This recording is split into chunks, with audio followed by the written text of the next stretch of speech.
પ્રસન્ન થાય એ તો મેન છે, પણ તમારું આરોગ્ય પણ સુધરે, તમે લાંબુ આયુષ્ય ભોગવો અને પ્રભુની સેવા કરો, એ ચિંતન પણ મહાપ્રભુજીનું છે. જો આપણને સમજાય તો કઈ ઋતુમાં શું લેવાય શું ન લેવાય. પ્રભુને ધરવું એ તો બાનું છે સાહેબ, મૂળ તો તમારા આરોગ્યનું ધ્યાન રાખ્યું છે, અને છતાંય મહાપ્રભુજીને આપણે કિંમત નથી કરતા. એ કે એમાં હાય આ કરીએ પછી એ વસ્તુ પાછા કરતા નથી જીવનમાં. આ મોટી તકલીફ છે. ખાલી સાંભળી લેવાથી કાંઈ નહીં પ્રાપ્ત થાય. થોડુંક અનુકરણીય હોવું જોઈએ, થોડુંક જીવનમાં ઉતારવું. આ ભાગવતજીની કથા એ જીવનમાં ઉતારવાની કથા છે, ખાલી સાંભળવાની નથી સાહેબ. સાંભળીને પછી જય ગોવર્ધન નાથ કીધો એનો કોઈ મતલબ નથી. અરે પૂરેપૂરું કંઈ ન ગ્રહણ કરી શકો તો 5% તો લેજો, 95% ભલે અહીંયા રહીએ દ્વારિકામાં.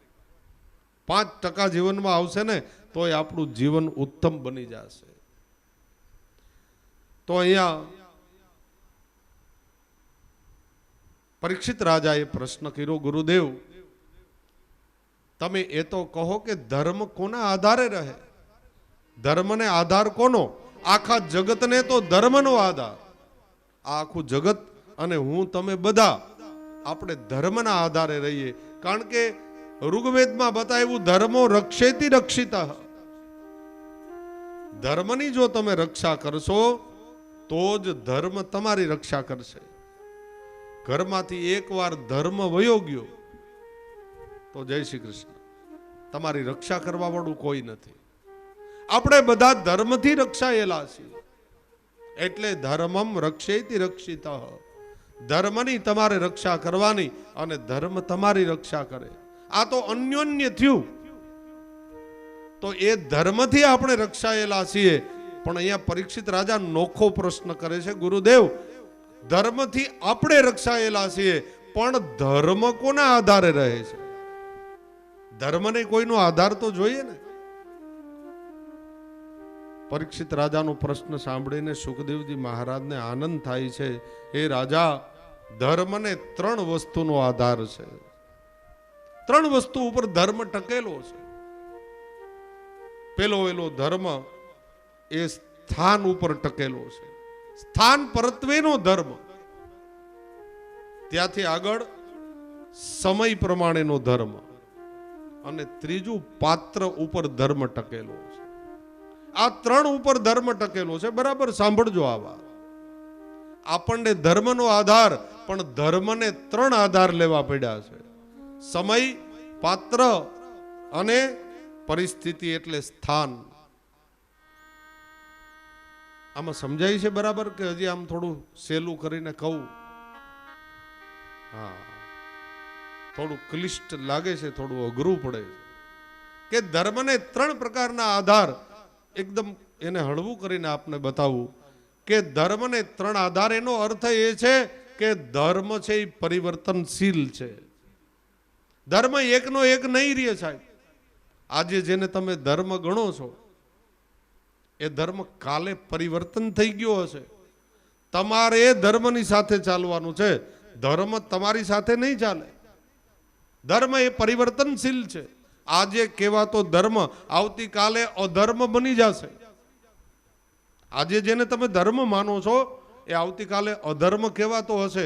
કારણ કે ધર્મનું સ્વરૂપ પરિવર્તનશીલ છે. અને બધે એક જ પ્રકારનો ધર્મ નથી ચાલતો. ધર્મ સ્થાન પરત્વે અલગ છે, કારણ કે એને સ્થાનનો ટેકો લીધો છે ધર્મએ. એટલે જેવું સ્થાન એવો ધર્મ.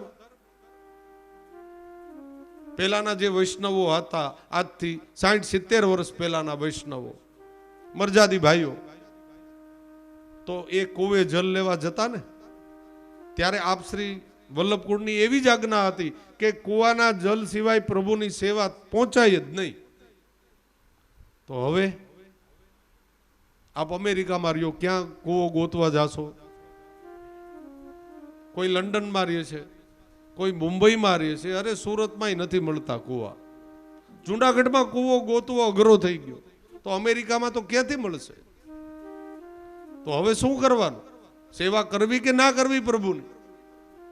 તો વલ્લભકુળે એમાં સમજદારી દાખવી, પોતાના નિર્ણયોમાં ફેરફાર કર્યા. કારણ કે સમય પ્રમાણે ધર્મ હવે પરિવર્તનશીલ થયો. કુવા બુરાઈ ગયા. પેલા કુવાનું જ જલ ઉપલબ્ધ હતું, તો પછી મેંડમાં ફેરફાર કર્યો. એ ફેરફાર કરવાની અધિકાર છે વલ્લભકુળ પાસે, મહાપ્રભુજીએ આપેલો. એટલે એમાં ફેરફાર કર્યો કે ભાઈ હવે કુવાનું નહીં, બોરનું જલ ચાલશે. બોરના જલથી સેવા કરો. અને કોઈ કોઈ જગ્યાએ બોર પણ ઉપલબ્ધ નથી, તો નળના જલથી કરો, પણ એન કેન પ્રકારે કરો. આટલું હળવું કરી દીધું. પ્રભુ પધરાવો કોઈ પણ હિસાબે, ભગવદાભી મુક્ત થાઓ, બસ આ મેન વાત. તો સ્થાન પરત્વે ધર્મ પરિવર્તનશીલ થતો રહે, અને એ ધર્મના જે પાસાઓ છે, ધર્મના જે પ્રતીકો છે, ધર્મની જે મર્યાદાઓ છે, એમાં સમય સમય પ્રમાણે પરિવર્તન કરવું જરૂરી બને સાહેબ, અને કરવું જ પડે. સ્થાન પરત્વે ધર્મ અલગ અલગ છે. તમે સહરાના રણમાં જાઓ, સહરાના રણમાં, તો ત્યાં રેતાળ પ્રદેશ છે, તો ત્યાંનું વાહન કયું? ઊંટ. તમારે એક સ્થળથી બીજા સ્થળે જવું હોય તો ઊંટમાં બેસીને જ જવું પડે, કારણ કે ત્યાં વાહન નહીં ચાલે. તમારી કાર તો ખૂંચી જશે રેતીમાં. ત્યાં એ વાહન, એ સ્થાન એવું છે, તો ત્યાંનો એ ધર્મ બની જાય કે તમારે ઊંટ ઉપર બેસીને એક જગ્યાએથી બીજી જગ્યાએ જવું. એ ત્યાંનો ધર્મ થયો, કારણ કે પરિસ્થિતિ એવી છે. એટલા માટે ઊંટ જ વાહન છે. પણ અહીંયા દ્વારકામાં જવાય કે હાલો દ્વારકાધીશના દર્શન કરવા ઊંટ ઉપર બેસીને જાય? અહીંનો એ ધર્મ નથી સાહેબ, એ ત્યાંનો ધર્મ છે. કોઈ ઠંડા પ્રદેશમાં રહેતા હોય વ્યક્તિઓ, આપણી જ ઘણી બધી સરહદો એવી છે આપણા ભારતમાં. સિયાચીન સરહદ છે, તો 12 મહિના ત્યાં 0 ડિગ્રીથી નીચે 28-30 ડિગ્રી તાપમાન રહે સાહેબ. સતત બરફની વચ્ચે જ રહેવાનું. તો આપણા આર્મીના જે જવાનો છે, એને પ્રમાણમાં ગવર્મેન્ટ તરફથી એને એ નિયમો ફોલો કરવા જ પડે. એને અમુક પ્રમાણમાં આલ્કોહોલ આપવું પડે,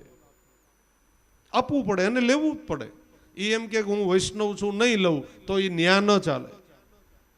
એને જીવતા રહેવા માટે લેવાનું છે.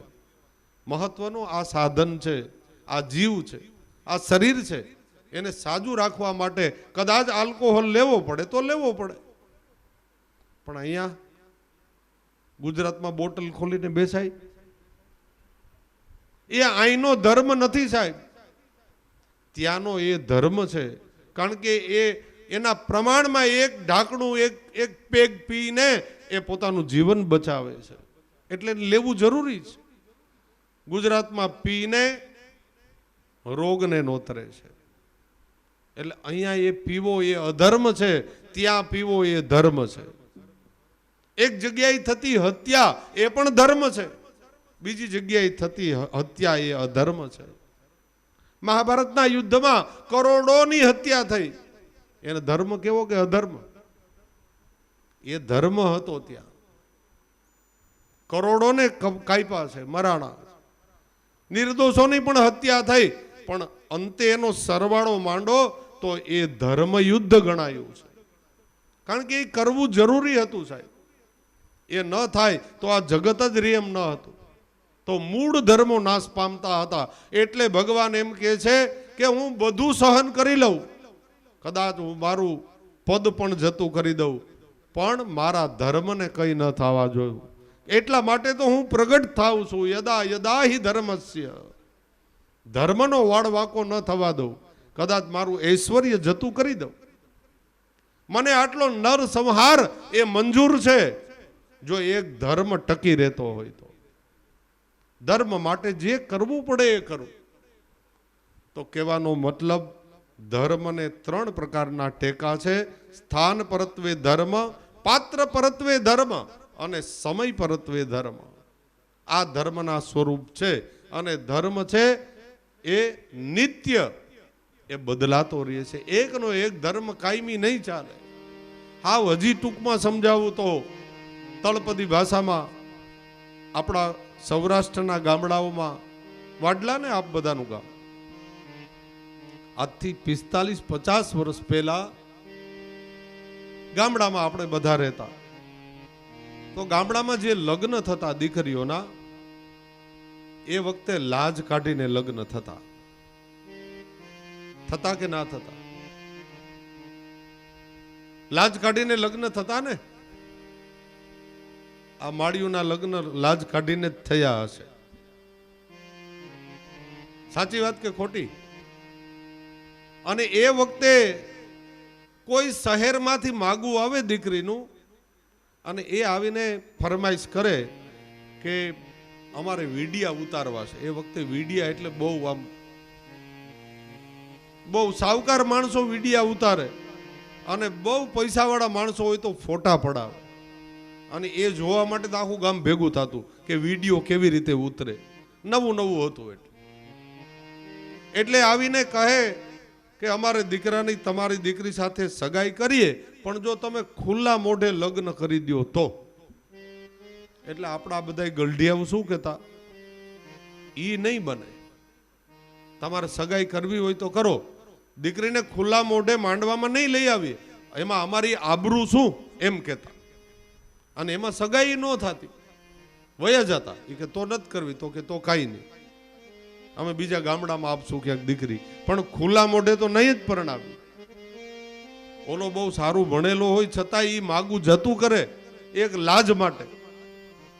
આપણા વડીલોની આવી માનસિકતા, અને એ વખતનો આ ધર્મ હતો સાહેબ, કે ખુલ્લા મોઢે લગ્ન ન થાય. હવે આજ 45 વર્ષ વયા ગયા. હવે લાજ ક્યાં ગઈ? એ તો ગોતો. એ લાજ ક્યાં? સાડીના કારખાના લગભગ બંધ મીંડા છે થવા. લાજની ક્યાં વાત કરો? સાડીઓ વાળા હવે રોવે છે માથે ઓઢીને. વસ્ત્રોની પેટર્ન જ બદલી ગઈ. કહો કે ધર્મ પરિવર્તનશીલ થયો, ધર્મ આગળ વધ્યો. આપણે પણ એ પક્ષમાં બિલકુલ નથી કે કોઈ લાજ કાઢે. એ પડદા પ્રથા છે સાહેબ. લોકોને સમજાણું કે લાજ કાઢવાની વસ્તુ નથી, લાજ રાખવાની વસ્તુ છે. પણ આ સમજાણું એને 45 વર્ષ થઈ ગયા આ સમજાતા. એટલે ધર્મ પરિવર્તનશીલ થયો, ધર્મ આગળ વધ્યો. લોકોને સમજાણું કે લાજ કાઢવાની વસ્તુ નથી, લાજ રાખવાની વસ્તુ છે. એટલે પડદા પ્રથા ગઈ. આજ 45 વર્ષે આ વાત સમજાણી લોકો. ધર્મ પરિવર્તનશીલ થયો. હવે સમજાણું ને કે ધર્મ કેવી રીતે પરિવર્તન થાય છે સમય અનુસાર.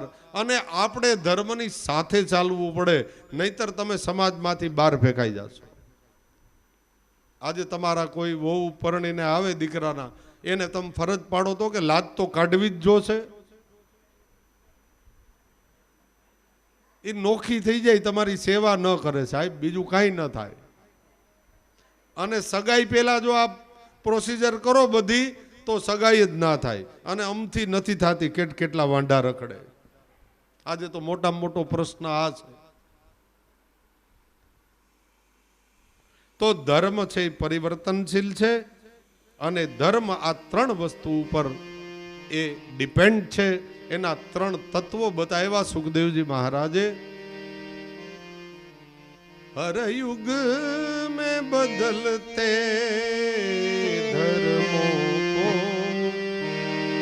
कैसे आदर्श बनाओगे. हर युग में बदलते धर्मों को, हर युग में धर्म परिवर्तनशील थाय. ये कोईनो आदर्श न बनी सके. धर्म कोई दिवस कोईनो आदर्श न बनी सके, કારણ કે એ પરિવર્તનશીલ છે. એ રોકાતો નથી, સતત ગતિમાન છે. અને વ્યક્તિ એની સાથે સમાયોજન સાધીને એની સાથે ચાલવાનું. હર યુગ મેં બદલતે ધર્મો કો कैसे आदर्श बनाओगे. ये भोग भी तपस्या है, तुम त्याग के मारे क्या जानो तुम त्याग के मारे क्या जानो अपमान रचयिता का होगा रचना को अगर ठुकराओगे संसार से भागे फिरते हो भगवान को तुम क्या पाओगे। आ છે ધર્મ, આ છે ધર્મની પરિભાષા। પરીક્ષિત રાજા ને સુખદેવજી મહારાજ આગળનો પ્રશ્ન કરે છે, ગુરુદેવ મને એ સમજાવો કે ભગવત પ્રાપ્તિ કરવા માટે કોની સંગત કરવી, કોના સંગમાં રહીએ તો સંત જેવું જીવન બને, ભગવદીય જીવ બને। આપ શ્રી મહાપ્રભુજી આજ્ઞા કરે છે શ્રી સુબોધિનીજીમાં કે વૈષ્ણવોએ અસાદ લાભથી બચવું, પ્રભુ સન્મુખ બિરાજતા હોય ત્યાં સુધી પ્રભુની સેવામાં પહોંચવું અને પ્રભુ અનઅવસર થાય ત્યારે અસાદ લાપ ન કરવો, ખોટી વાતો, કોઈની નિંદા, કોઈની કોથલીમાં વૈષ્ણવોએ ક્યારેય ન પડવું અને કોઈ ભગવદીય જીવ હોય એના સંગમાં જીવન જીવવાનો પ્રયત્ન કરવો, અવૈષ્ણવની સાથે ક્યારેય ન બેસવું। 1 મિનિટનો એક ખોટો સત્સંગ તમારા 100 વર્ષનો સત્સંગને બગાડી નાખશે સાહેબ। એટલે અવૈષ્ણવ હોય એના સંગમાં ક્યારેય ન રહેવું, કોઈ ભગવદીય જીવ હોય ને એના સંગમાં આપણું જીવન એ ઉત્તમ અવસ્થાને પ્રાપ્ત કરશે, એ ભગવાન સુધી પહોંચાડશે। એટલે જેનો તેનો સંગ ન કરવો। અને એટલે જ અહીંયા સનાતન માર્ગમાં ગંગા સતી કહે છે પાનબાઈને, એ સંગ રે કરો તો તમે એવા નરની કરજો રે, એ ભજન માં રહે ભરપૂર રે।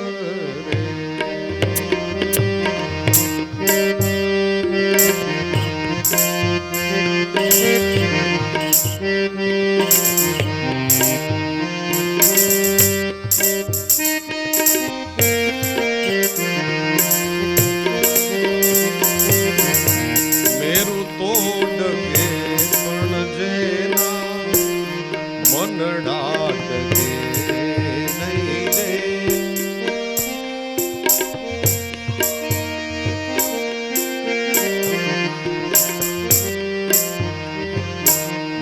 મેરું તો ડગે પણ જેના મનડા ડગે નહીં રે, એ ભાંગી પડે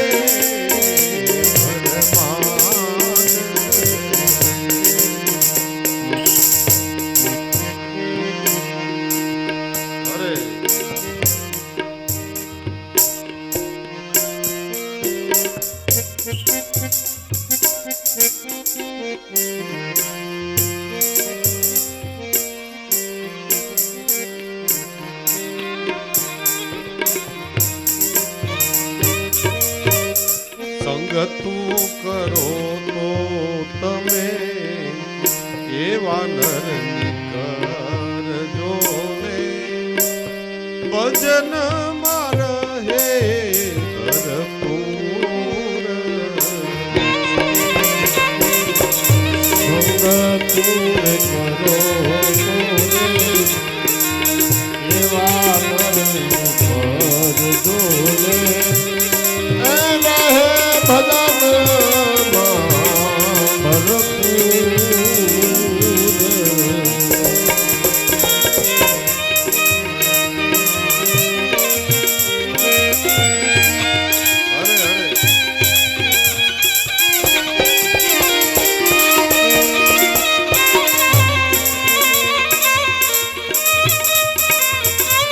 મેરું તો ડગે પણ જેના મોનડા ડગે નહીં, જે ચારિત્રવાન પુરુષો હોય ને એના સંગમાં રહેવાય સાહેબ। જેના મનના ઠેકાણા ન હોય ને એના સંગમાં ન રહેવાય, એની સાથે સત્સંગ ન કરાઈ જાય. આપ શ્રી મહાપ્રભુજી આજ્ઞા કરે છે ભગવદીય ભક્તનો સંગ કરવો, તો તમે એક દિવસ જરૂરથી પ્રભુ સુધી પહોંચી જાશો. અહીંયા ભક્તિના પ્રકાર બતાવ્યા અને ભગવત શરણ વિનાનું જીવન એ હંમેશા નિરર્થક છે. પછી 100 વર્ષ જીવીએ તોય નકામું અને 500 વર્ષ જીવીએ તોય નકામું. જેમાં ભગવત ભક્તિ નથી, જેમાં ભગવાન નામ નથી, જેમાં પ્રભુની સેવા નથી, એવું જીવન કદાચ 500 વર્ષ જીવીએ એનો કોઈ અર્થ નથી. શું કર્યું તો કે કાંઈ નહીં, દળી દળીને ઢાંકણીમાં ઉધરાય. આવું જીવન જીવવું કે જે ભગવત નામ વિહોણું હોય એવું જીવન જીવવાથી કોઈ અર્થ નથી સાહેબ. 3 પ્રકારની શક્તિના ભેદની અહીંયા મહાત્મા કથા કહે છે કે પ્રથમ તો જ્યારે મહાપ્રલયનું જળ હતું, મહાપ્રલય ચાલતો હતો, એ વખતે પ્રભુને જ્યારે ઈચ્છા થઈ એકોહમ બહુશ્યામ, હવે હું એકમાંથી અનેક થાવ, આવો જ્યારે વિચાર થયો ત્યારે પ્રથમ તો પ્રભુએ 3 પ્રકારની શક્તિ પ્રગટ કરી. એનું નામ છે ક્રિયાશક્તિ, દ્રવ્ય શક્તિ અને જ્ઞાન શક્તિ, જેને હું તમે મહાકાલી, મહાલક્ષ્મી અને મહાસરસ્વતીથી ઓળખે છીએ. આ ત્રિગુણાત્મિકા શક્તિ પ્રગટ થઈ.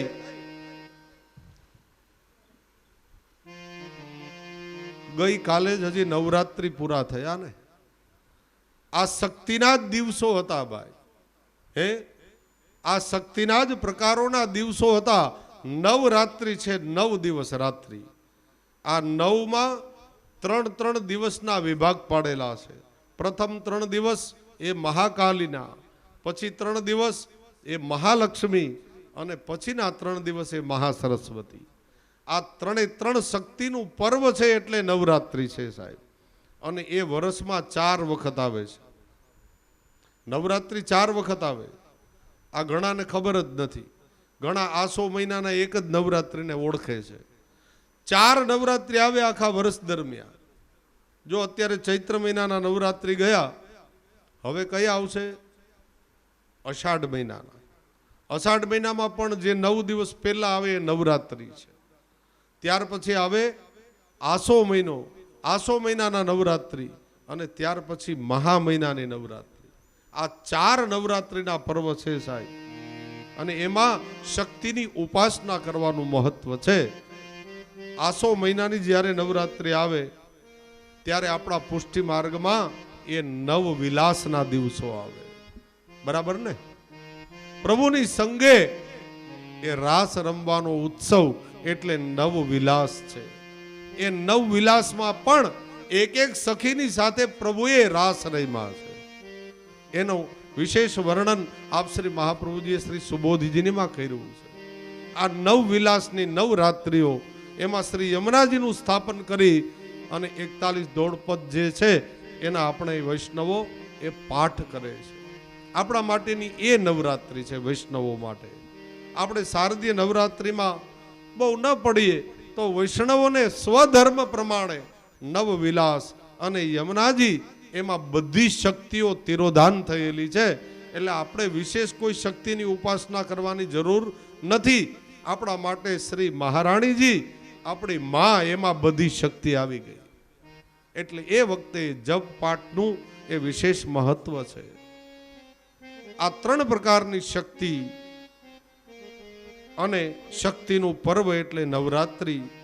એક ક્રિયા બતાવવામાં આવી. આગળ જતા સુખદેવજી મહારાજ કહે છે, નમઃ પરસ્મે પુરુષાય ભૂયસે સંદો વ્યવસ્થાનામ સનિરોધ લીલયા ગૃહિત શક્તિ ત્રિતધાય દેહિનામ અંતર્ભયાનુપલ લક્ષ્ય વર્ગતે. ભગવાન પુરુષોત્તમ, એના ચરણોમાં મારા કોટી કોટી પ્રણામ.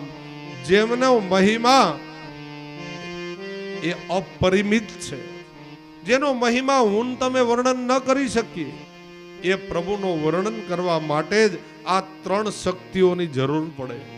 એટલે ક્રિયા શક્તિ, દ્રવ્ય શક્તિ અને જ્ઞાન શક્તિ, આ શક્તિના ભેદની કથા કહી અને 10 લક્ષણો ભાગવતજીના જે અગાઉ આપણે કહી ગયા, આ 10 લક્ષણોની કથા કહી અને મહાત્મા અહીંયા દ્વિતીય સ્કંદને વિરામ આપે.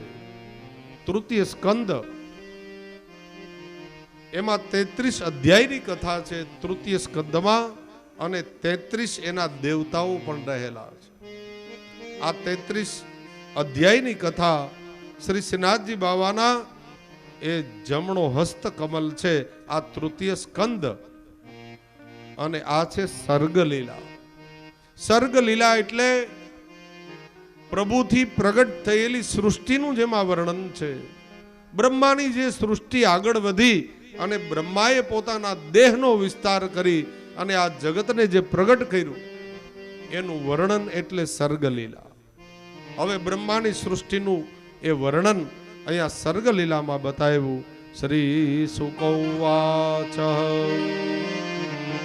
એવમે તત્પુરા મૈત્રેયો ભગવાન કિલ ક્ષત્રાવનમ પ્રવિષ્ટેન વ્યક્ત્વા સ્વગૃહમોદિમત.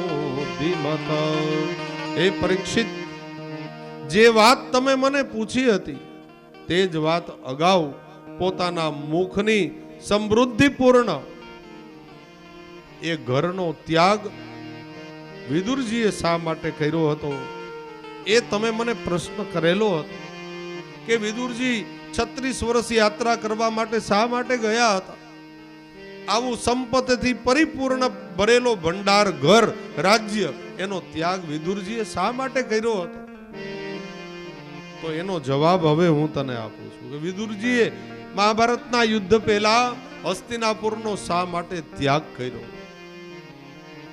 અહીંયા પરીક્ષિત કહે છે, હે ગુરુદેવ, વિદુરજીએ ઘર શા માટે છોડ્યું હતું અને મૈત્રેયજી અને ઉદ્ધવજી એમને ક્યાં મળ્યા હતા?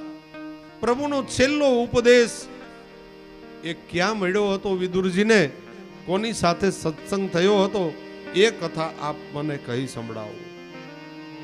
હસ્તિનાપુરના અંતર વિગ્રહને કારણે દ્યુત ક્રીડા રમાડી, આ કથાથી આપ બધા વિદિત છો. અને જુગારમાં બધું હારી ગયા 5 પાંડવો, દ્રૌપદીને પણ હારી ગયા. આ બધી જે કઈ ક્રિયા બની, પોતાનું રાજ્ય પણ હારી ગયા. શરત અનુસાર 12 વર્ષ એ વન પ્રદેશમાં પાંડવોએ વિતાવવાના આ દુર્યોધનની શરત હતી. અને 13મું વર્ષે અજ્ઞાત અવસ્થામાં રહેવાનું. 13મું વર્ષે જો પાંડવોને કોઈ જોઈ જાય હસ્તિનાપુરના વ્યક્તિ, તો ફરી પાછું 12 વર્ષ સુધી વનમાં રહેવા. આ 13મું અજ્ઞાત વર્ષ. 13મું વર્ષ એ વિરાટ રાજાના નગરમાં રહ્યા હતા. આખી કથા મહાભારતની છે. તો આ 12 વર્ષ અને 13મું અજ્ઞાતમું વર્ષ, એ 13 વર્ષ વનમાં પૂરા કરી અને પાંડવો જ્યારે હસ્તિનાપુર આવ્યા ત્યારે પાંડવો સીધા જ દુર્યોધનની પાસે ગયા. કારણ કે પોતાની પાસે કંઈ હવે છે નહીં. હવે જીવન નિર્વાહ કેવી રીતે કરવો? દુર્યોધનની પાસે ગયા. ધર્મરાજાએ કહ્યું, દુર્યોધન, જો આ ગાદી છે ને હસ્તિનાપુરની, એ મારા બાપની છે, તારા બાપની નથી. અને વાત સત્ય હતી ભાઈ. આ ગાદી કોની હતી? હસ્તિનાપુરની પાંડુ રાજાની હતી. પાંડુ રાજાને ઉત્તરાવસ્થામાં જ્યારે રોગ લાગુ પડ્યો ત્યારે પાંડવો બિલકુલ નાના નાના હતા. એટલે પોતાના નાના ભાઈ ધૃતરાષ્ટ્રને ગાદી સોંપવામાં આવી. અને ત્યારે શરત મૂકી હતી કે આ મારા બાળકો જ્યાં સુધી યુવાન ન થાય ત્યાં સુધી આ ગાદી તમે સંભાળો અને હસ્તિનાપુરનું રાજ્ય ચલાવો. આવી શરત સાથે આ ગાદી નસીબ કરવામાં આવી હતી. પરંતુ પોતાનો લોભ એટલો હતો ધૃતરાષ્ટ્રનો કે આ સાચી વાત કોઈને ક્યારેય બતાવી જ નહીં અને આખું રાજ્ય હડપ કરી લીધું. ક્યારેય પાંડવોને ન બતાવ્યું કે આ ગાદી તમારા બાપની છે. એ તો ભીષ્મ દાદા દ્રોણાચાર્યજીએ એને બતાવ્યું કે પાંડવો આ મૂળ ગાદી તમારા બાપની છે, ધૃતરાષ્ટ્રની નથી. હા, એનો અમુક અધિકાર છે, એમાં ના નહીં. મૂળ ગાદી તમારા પિતાની છે અને એ અધિકાર માગવા માટે હવે પાંડવો હસ્તિનાપુરમાં પધાર્યા.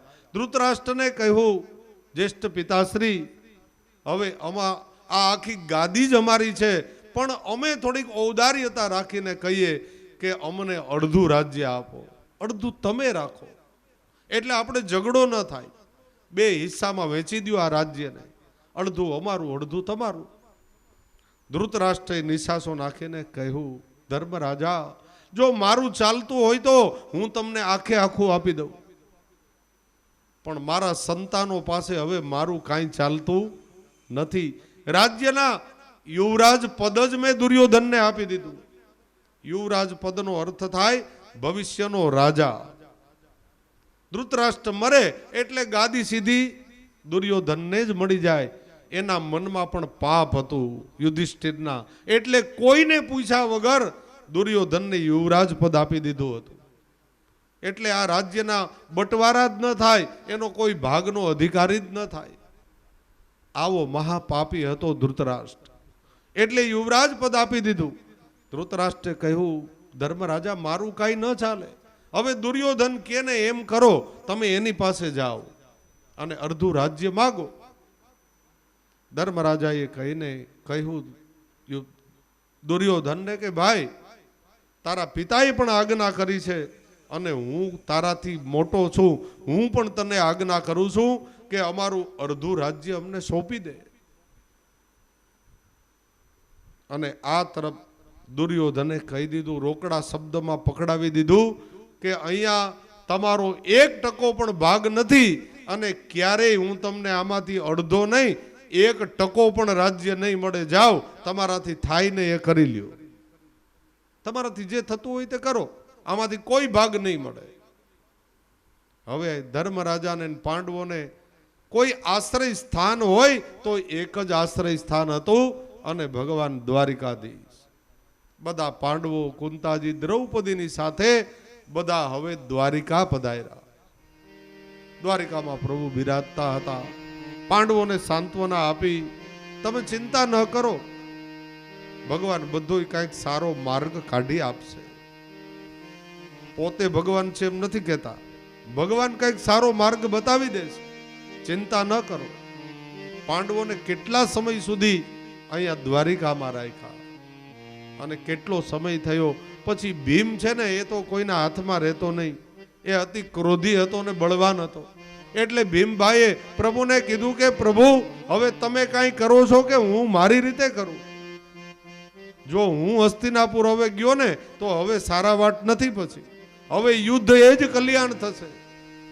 ધર્મરાજાએ સમજાવ્યું, ભીમભાઈ શાંતિ રાખો, અમુક કાર્યમાં ઉતાવળ ન કરા. એક કામ કરો, હું તમારો વિષ્ટિકાર બનીને જાઓ. વિષ્ટિકાર એટલે સમાધાન, મધ્યસ્થી બનીને, એને વિષ્ટિકાર કહેવાય. પ્રભુ દ્વારિકાધીશ કહે, હું ખુદ વિષ્ટિકાર બનીને જાઉં અને મારા બનતા પ્રયત્નોએ આપણે યુદ્ધ નથી કરવું, કારણ કે યુદ્ધ એ કોઈ સમાધાન નહીં આપી શકે. યુદ્ધ તો વિનાશ આપી શકે, સમાધાન તો સમજદારી આપી શકે સાહેબ. માટે મારી સમજદારીથી, મારા જ્ઞાનથી હું સમાધાન પંચ લઈને જાઉં અને બને ત્યાં સુધી સમાધાન કરીને આવીશ.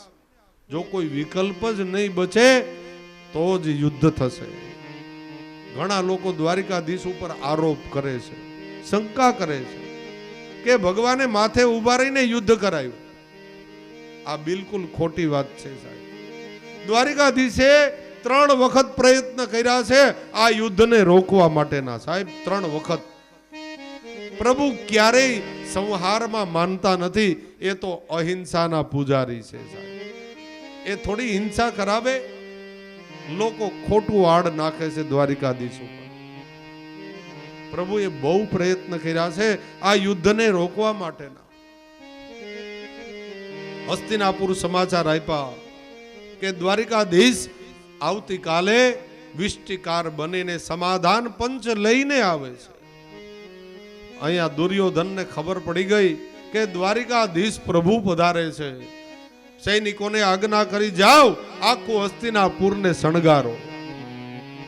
જો કાંઈ એને આનંદ આવતો તો એટલે નથી શણગારતો, આ પાપી છે.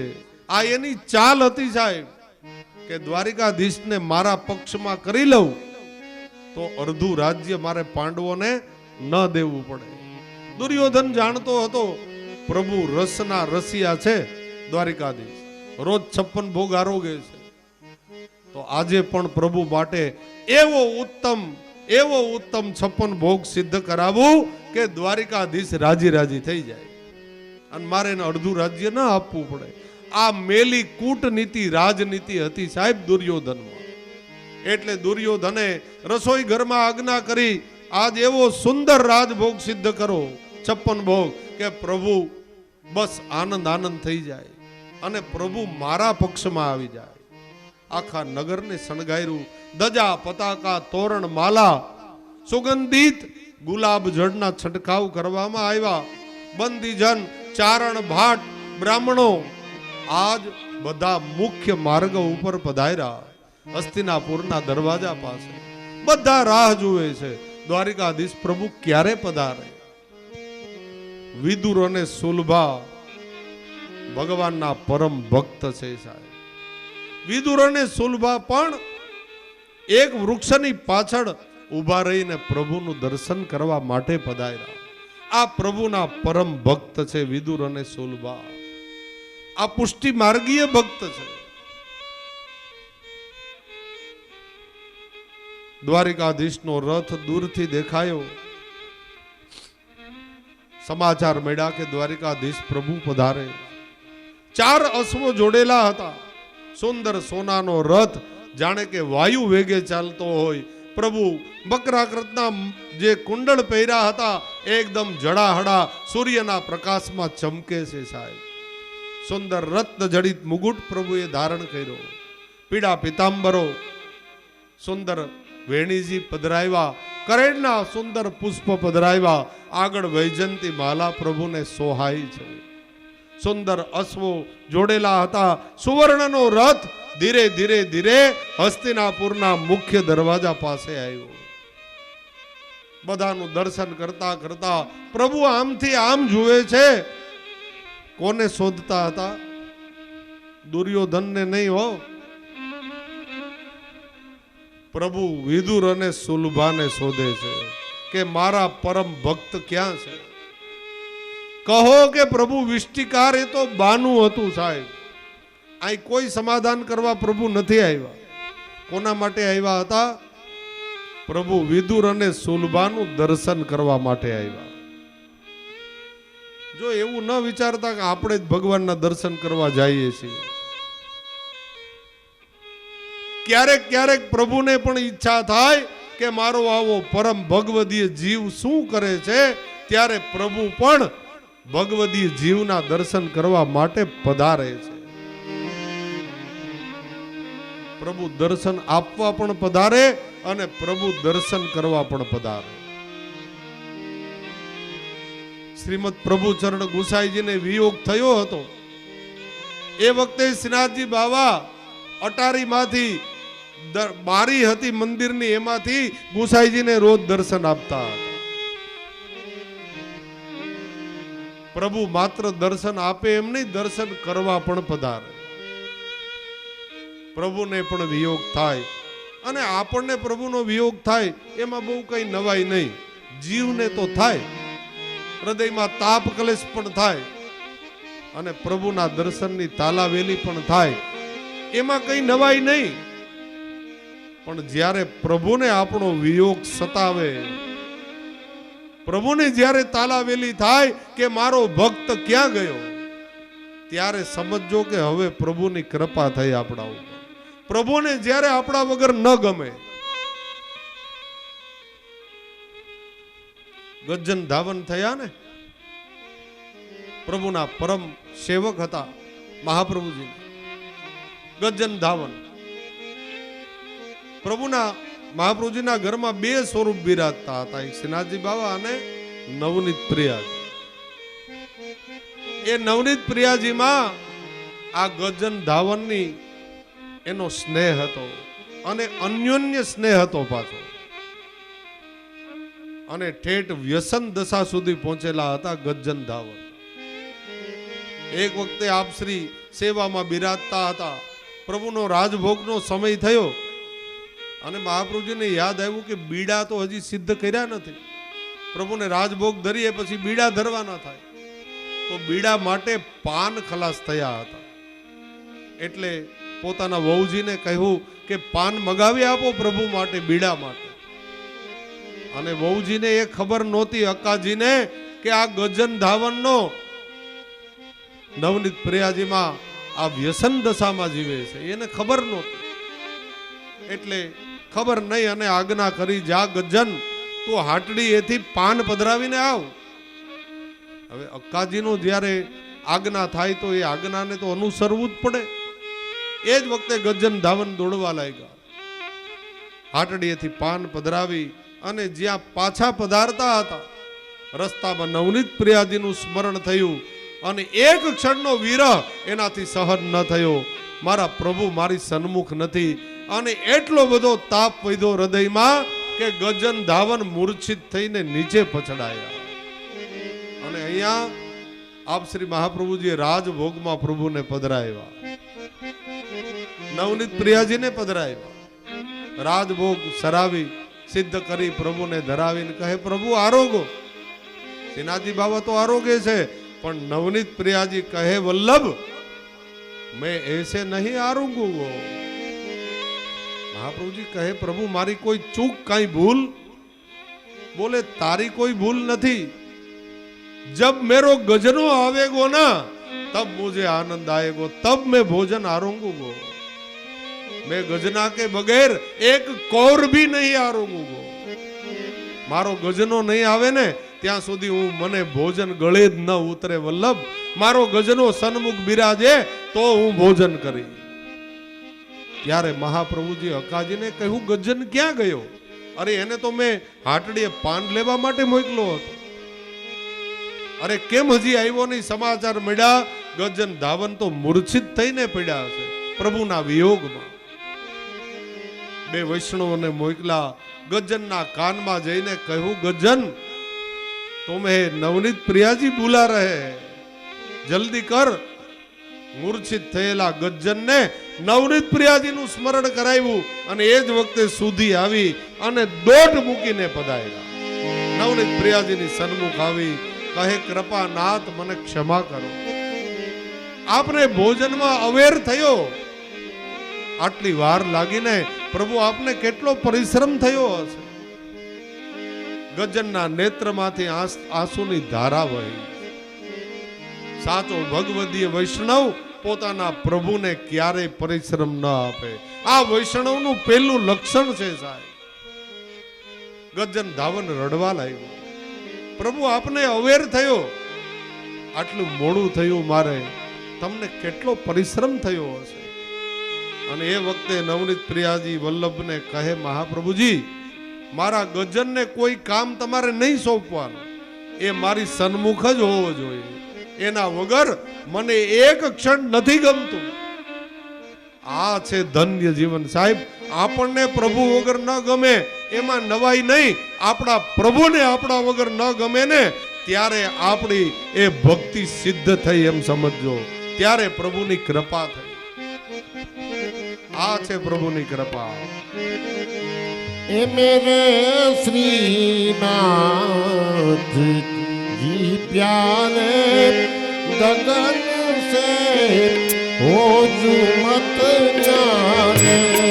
मेरे श्रीनाथ जी प्यारे, गगन से हो जू मत जाने. दया तरस मोहे कृपा करी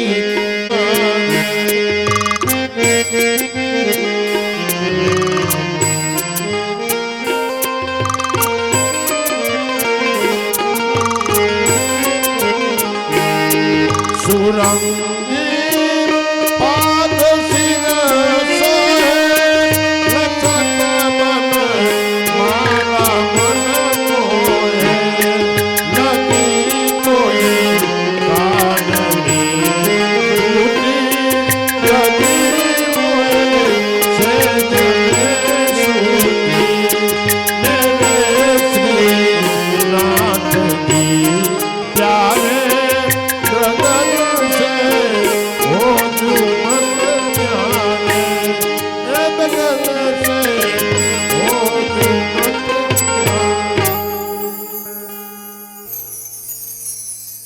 પ્રભુને આપણા વગર જ્યારે ન ગમે ને ત્યારે સમજવું કે આપણી ભક્તિ સિદ્ધ થઈ. અહીંયા વિદુરજીનું દર્શન કરવા માટે પ્રભુ પધાર્યા. વિષ્ટિકાર બનીને આવ્યા એ તો બાનું છે સાહેબ. આવ્યા છે વિદુર અને સુલભાના દર્શન કરવા. આવો મારો પરમ ભગવદીય જીવ આ હસ્તિનાપુરમાં દુખી છે. પ્રભુને એનું હૃદયમાં બહુ ઘેલું લાગ્યું છે કે મારા વિદુરને હું કેમ સુખી કરું. પ્રભુ બધી બાજુ દ્રષ્ટિ કરતા કરતા મુખ્ય દરવાજા પાસે પધાર્યા. વિદુર અને સુલભા છુપાઈને પ્રભુનું દર્શન કરે છે. છુપાઈને એટલા માટે કરે છે કે પ્રભુનું જો ધ્યાન પડી જશે તો મારે કહેવું પડશે કે પ્રભુ ઘેરે પધારજો. અને ઘેરે પધારવાનું એમને એમ તો ન કહેવાય. મારા ઘરમાં એવો કોઈ પદાર્થ નથી કે હું પ્રભુની સેવામાં અંગીકાર કરાવી શકું. મારા ઘરમાં કંઈ છે જ નહીં તો પ્રભુને પધારવાનું કેમ કહું. એટલે છુપાઈ અને વિદુર અને સુલભા દર્શન કરે. અહીંયા પ્રભુ તો બધું સમજે છે. વિદુર તું મને આમંત્રણ આપ કે ન આપ, હું તો તારા ઘેરે જ આવવાનો છું. એ પ્રભુ સમજે છે. મંદ મંદ હાસ્ય કરતા પ્રભુ જ્યારે મુખ્ય દરવાજા પાસે પહોંચ્યા, આજ દુર્યોધન હાથમાં છડી લઈ અને પ્રભુની છડી પોકારે. પોતાના બાપને કોઈ દી પાણીનો પ્યાલો નથી ભરી દીધો દુર્યોધને. આ એવો પાપી હતો સાહેબ. પોતાના પિતાની ક્યારેય સેવા નથી કરી. આ દ્વારિકાધીશની થોડો થોડો થઈને સેવા કરે છે, કારણ પોતાનું કાર્ય સિદ્ધ કરવું છે. દ્વારિકાધીશની છડી પોકારી. सोने की छड़ी, रुपए की मसाल, जरियन का जाला, द्वारिकाधीश प्रभु नो जय हो जय हो. आम करी दुर्योधन ए पोतानो रथ આગળ ચલાવે. આગળ બંદીજન, ચારણ ભાટ અને બ્રાહ્મણો ભગવાનના ગુણાનુવાદ ગાય. બ્રાહ્મણો શ્લોક બોલે. જગન્નાથ સ્વામી નયન પથગામી ભવસુરા નાથો દારિદ્રો ભવતિ ભવતા યસ્ય કર્મણિ महिम्नः पारन्ते परम विदुषोयाद्य सद्रसी स्तुतिर्ब्रह्मादीनां मपि तदवसन्नास्त्वयि गिरा अथावाच्य सर्वं स्वमति परिणामा वधिगृणा ममापि सस्तोत्रे हर निरपवाद परिकरा दाधा दिल्ला किटधा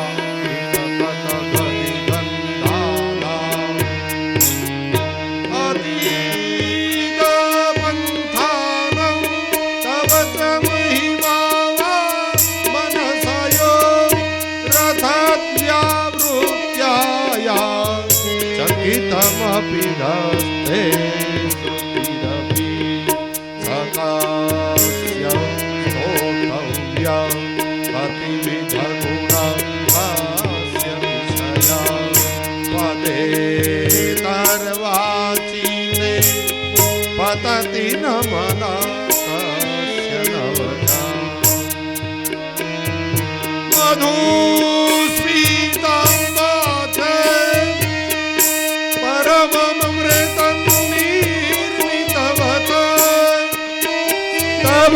ब्रह्मन् किं वा गपि सुर गुरो विस्मय पदम्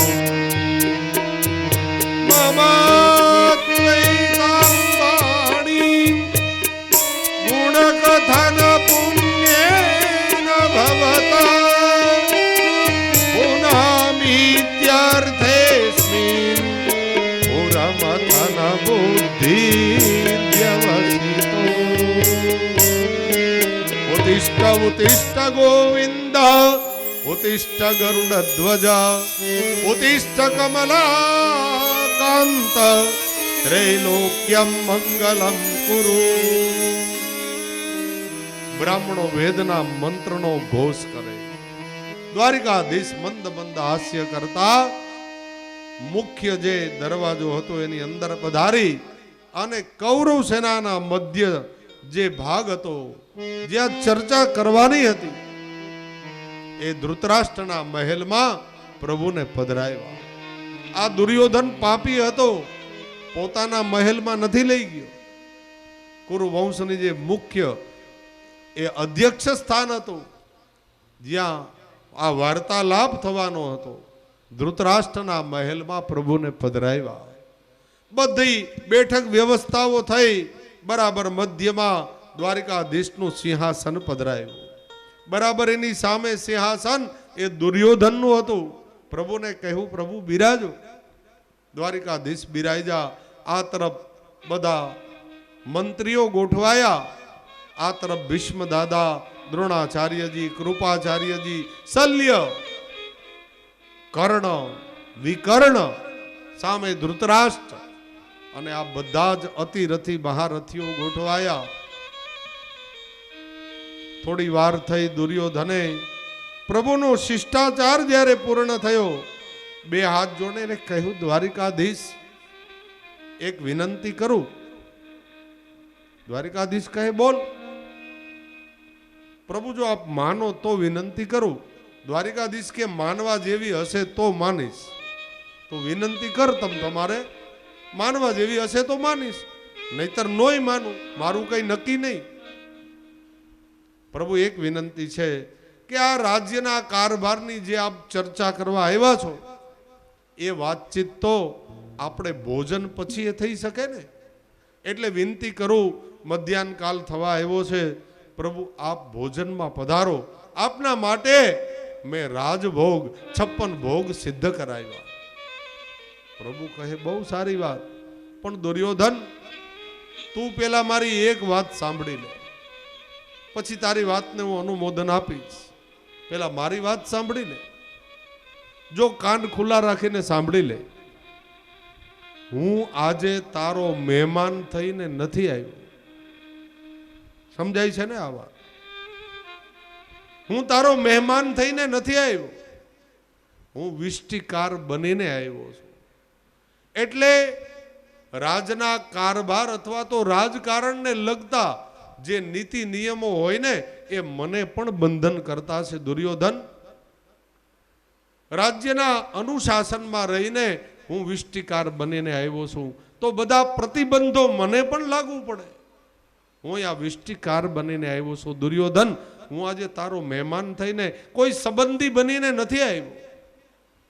એટલે વિષ્ટિકારના નીતિ નિયમો હોય છે અને એના અનુબદ્ધમાં રહીને મારે કાર્ય કરવું પડે. પહેલા વહેલા આપણે ચર્ચા કરીએ અને એ ચર્ચાનો જો સુખદ અંત આવે તો હું તારા ઘરનું જળ કે અન્ન લઈ શકું, અન્યથા હું તારા ઘરનું જળ પણ નહીં લઉં. દુર્યોધન, આનું જો સુખદ પરિણામ નહીં આવે તો હું તારા ઘરનું જળ પણ નહીં લઉં. દુર્યોધન કહે, મહારાજ બીજી એક વિનંતી કરું. પ્રભુ કે બોલ.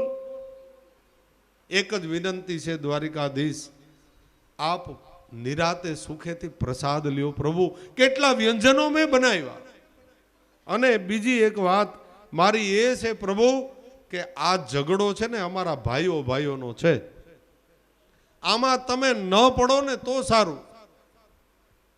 ભગવાનની હવે ભ્રકુટી ફરવા લાગી. દુર્યોધનને કહે, દુર્યોધન, મેં તને પહેલા જણાવી દીધું, તું સાંભળો નહીં કે આજે હું તારો સ્નેહી કે સંબંધી બનીને નથી આવ્યો. હું રાજ્યના કામ માટે વિષ્ટિકાર બનીને આવ્યો છું. હું સમાધાન પંચ લઈને આવ્યો. તો જે મહત્વના મુદ્દાઓ ઉપર ચર્ચા કરવાની છે પેલા એની ચર્ચા કર, પછી મને યોગ્ય લાગશે તો ભોજન કરી. આવ સામે બેસી જા, મારે તારું કોઈ ભોજન નથી કરવું. ભગવાન મનમાં વિચારે કે તારા જેવા પાપીના ઘરનું અન્ન લાવ તો મારી બુદ્ધિ પણ ભ્રષ્ટ થાય. અને એ વખતે દુર્યોધન વરી વિનંતી કરે છે, દ્વારિકાધીશ તમે અમારા ભાઈઓના ઝઘડામાં ન પડો તો સારું. અને જ્યારે પ્રભુ બહુ ન માન્યા ને ત્યારે દુર્યોધન કેટલુંક સહન કરે, કારણ કે આ પાપી છે. એને સીધો જ ક્રોધ આવી ગયો અને કહ્યું પ્રભુને, દ્વારિકાધીશ ગો રસ કી તુમ જાનો ગો રસ કી નાહી. શું કીધું? ગો રસ કી તુમ જાનો ગો રસ કી નાહી. આ અમારા રાજપાટમાં તમને શું ખબર પડે દ્વારિકાધીશ? તમે ક્યારેય રાજ્ય ચલાવ્યું છે? તમે તો સમુદ્રના કિનારે પડ્યા છો, તમારું કોઈ રાજ્ય નથી ગણાતું. તમે સમુદ્રમાં આશ્રય લીધો છે એટલે તમે ક્યાંયના રાજા નથી બન્યા. મથુરા વખતે પણ ઉગ્રસેન મહારાજનું રાજ્ય હતું, તમે ક્યાંયના રાજા જ નથી બન્યા, તો તમને રાજ્ય વહીવટની શું ખબર પડે? તુમ ગૌરસ કી જાનો ગૌરસ કી નાહી. એટલે એમાં બહુ મર્મવાળો શબ્દ કીધો. આ સંસ્કૃત શબ્દ છે. ગૌરસ કી તુમ જાનો એટલે તમે શ્રીમદ ગોકુલમાં 11 વર્ષ ને 52 દિવસ રહ્યા ને, તમે મહી માખણ આરોગ્યા, તમે ત્યાં ખૂબ ગોરસ આરોગ્યું ને, તમને ગોરસની ખબર પડે. ગોરસ કી નાહી. એક ગો એટલે ઇન્દ્રિય, એક ગો એટલે પૃથ્વી, એક ગો એટલે પક્ષી, એક ગો એટલે ગોપી, એક ગો એટલે ગાય, એક ગો એટલે માખણ પણ થાય. ગોના કેટલા બધા અર્થ થાય. એટલે દુર્યોધને મર્મ વચન કીધા, ગો રસ કી તુમ જાનો ગો રસ કી નાહી. ગો એટલે પૃથ્વી. તમે ક્યારે રાજ્ય ચલાવ્યું કે તમને રાજ્ય વહીવટના ભાગલા કરવાની ખબર પડે? તમે મહી માખણ આરોગ્યું છે એની તમને ખબર પડે. આ દ્વારિકાધીશનું સણસણતું અપમાન હતું સાહેબ, આ એક શબ્દમાં.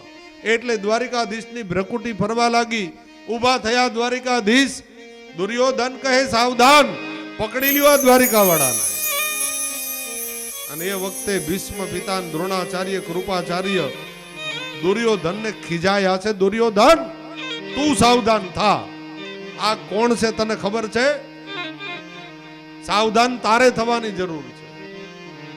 પ્રભુને જો ક્રોધ આવ્યો અને સુદર્શન આવી ગયું ને તો હમણાં ધળથી મસ્તક પૂરું થશે. પગમાં પડી જા. ભગવાન કહે મને કોણ બાંધી શકે? હું આખા જગતને બાંધીને બેઠો છું, તારા જેવા લંપટ અને પાપી મને બાંધી શકે એમ? તારે રમત જોવી હોય તો કે દુર્યોધન. દુર્યોધનની શાન ઠેકાણે આવી ગઈ 1 મિનિટમાં. પ્રભુનું ઉગ્ર સ્વરૂપ જોયું ને પ્રભુ લાલ ચોળ બની ગયા. આટલો ક્રોધ આવ્યો. આ સ્વરૂપ જોઈને દુર્યોધન પ્રભુના ચરણમાં પડ્યા. કૃપાનાથ કૃપા કરો, આપ ક્ષમા કરો, મારી ભૂલ થઈ ગઈ. પ્રભુ કે તે નકરી ભૂલો જ કરી છે, તે બીજું કર્યું શું છે? પ્રભુ આપ મને ક્ષમા કરો. પ્રભુ નિરાતે આસન ઉપર બેસી ગયા અને હવે પ્રભુ ઊભા થયા. ઊભા થઈને કહે દુર્યોધન, હવે હું તને છેલ્લી વાત કરું, તારા જેવા પાપીને લંપટ સાથે મારે કોઈ ચર્ચા કરવી નથી. છેલ્લી વાત તને પૂછી લઉં. તારું જે રાજ્ય છે ને, આમ તો આખે આખું પાંડવોનું છે. એક કામ કર, એમાંથી અડધું રાજ્ય આપી દે પાંડવો, એટલે આપણું સમાધાન થઈ જાય. દુર્યોધન હસતા હસતા કહે મહારાજ એ તો બહુ કહેવાય, અડધું રાજ્ય કેમ આપી દઉં? દ્વારિકાધીશ હસતા હસતા કહે દુર્યોધન અડધું ન આપ, ચાલ કાંઈ વાંધો નહીં. તારો ભયંકર લોભ છે ને, તું 75% રાખ, 25% પાંડવોને આપી દે, તો પણ સમાધાન હું કરીને જાઉં. દુર્યોધન કે મહારાજ બહુ કહેવાય, 25% કેમ આપ? છેલ્લી વાત કરું દુર્યોધન, 10% આપી દે, તું 90% રાખ. દુર્યોધન કે એ પણ ન એ શક્ય